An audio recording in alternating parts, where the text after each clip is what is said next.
사랑하는 성도 여러분, 평안하셨습니까? 12월 26일 월요일 아침입니다. 함께 찬송가 287장 예수 앞에 나오면 찬양하심으로 오늘의 말씀 시작하겠습니다.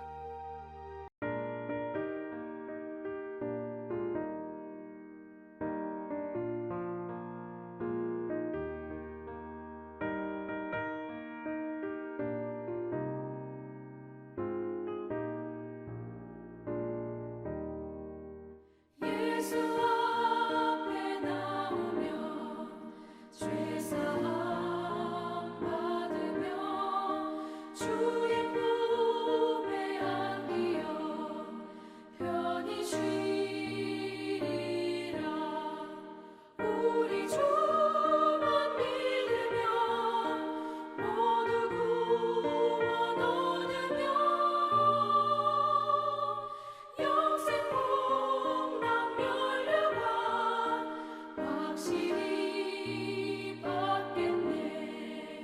예수 앞에 나와서 은총을 받으며 마음의 기쁨 넘치어 감사하리라. 우리 주만 믿으면 모두 구원 얻으며 영생 복락 멸류관 확실히 받겠네.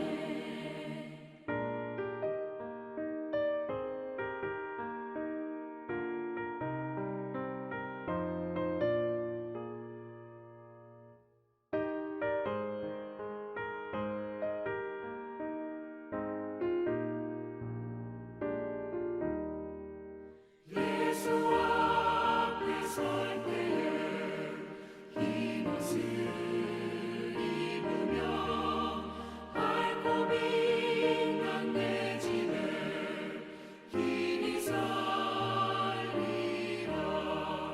우리 주만 믿으면 모두 구원 얻으며 영생 복락 멸류관 확실히 받겠네.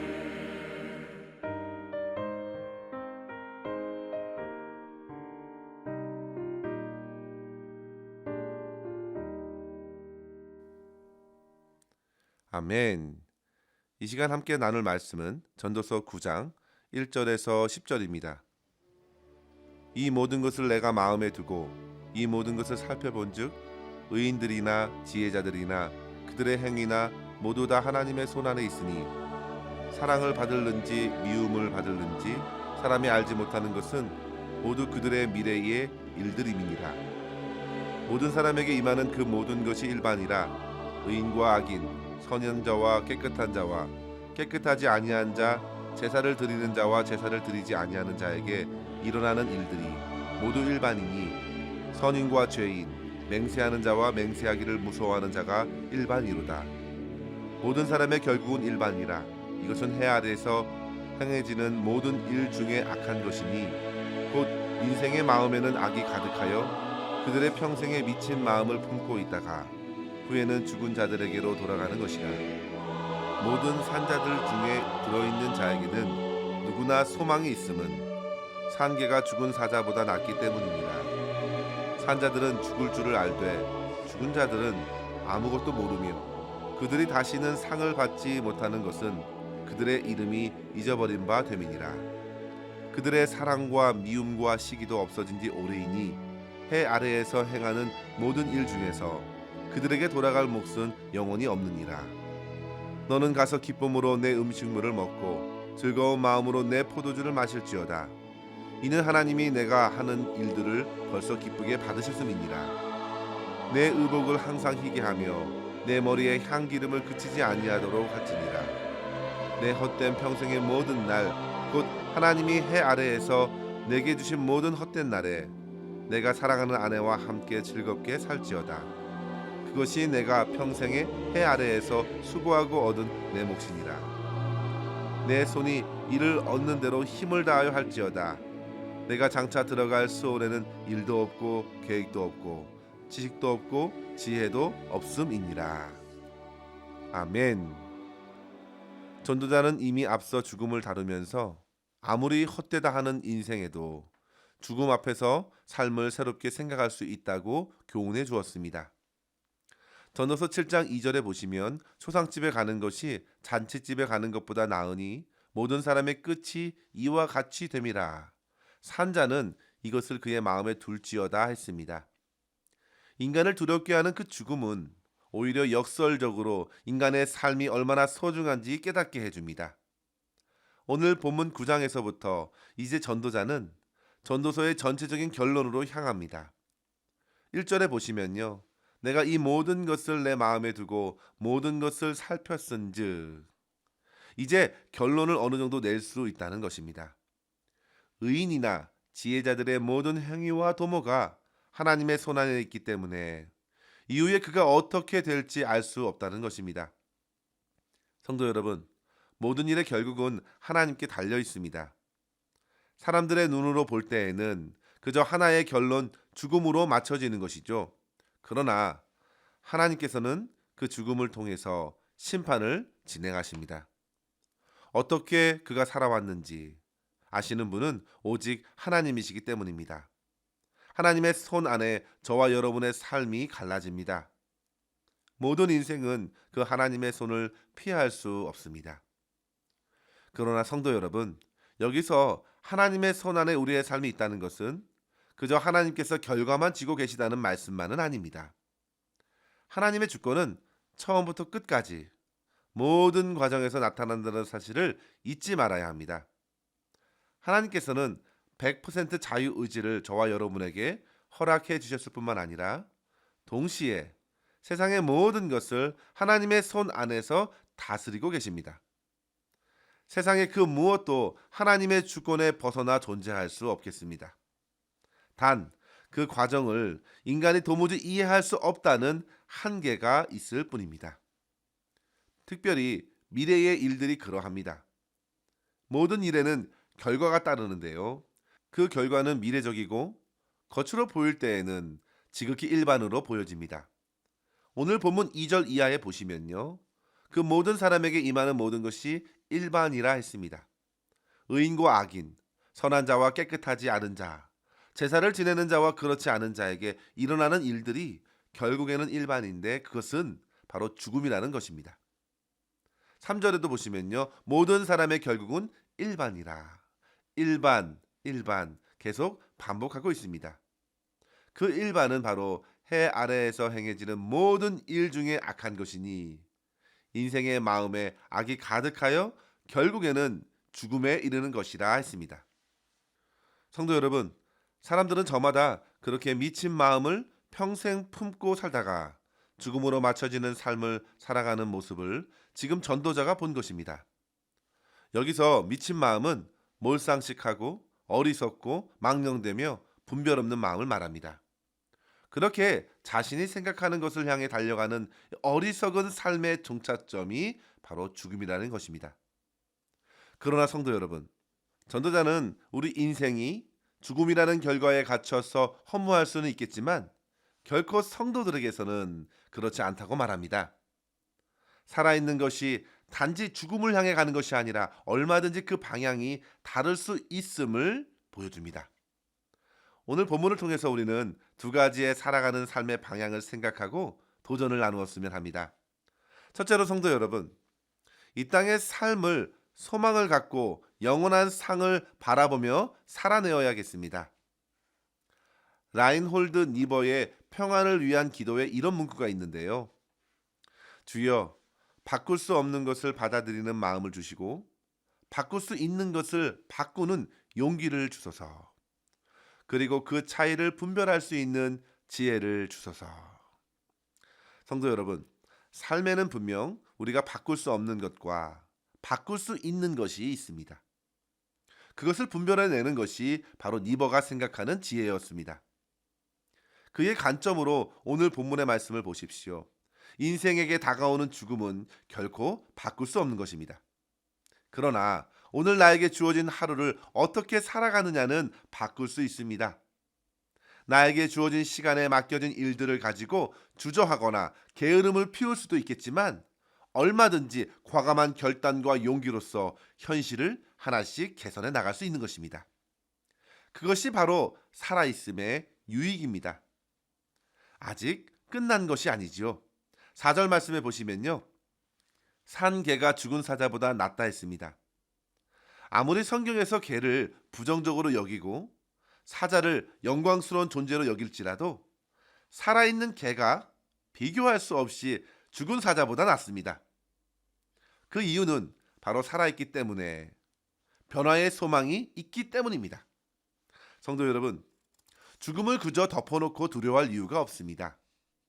얼마든지 살아있을 때에 우리는 주 안에서 거하고 주 안에서 생명과 안식과 평안을 누릴 수 있기 때문입니다.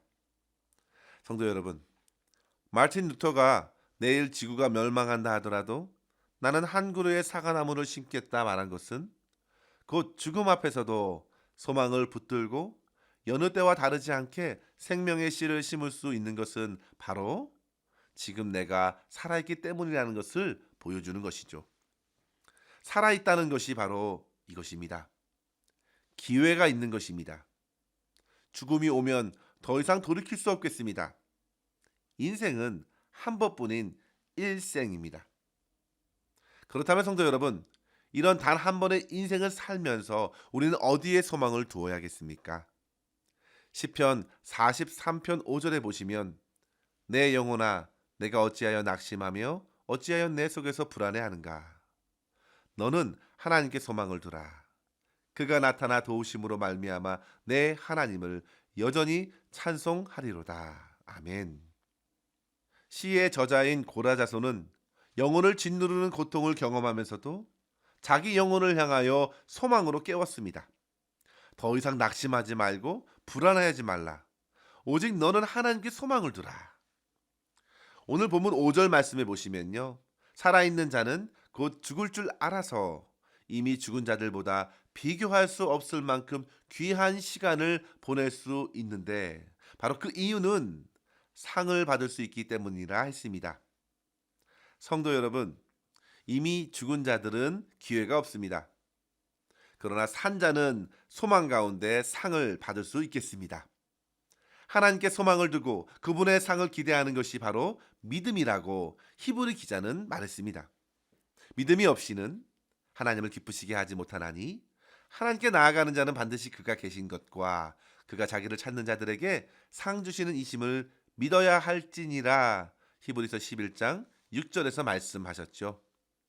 하나님을 찾는 것은 하나님을 구하고 붙드는 것입니다. 이것이 바로 신앙입니다.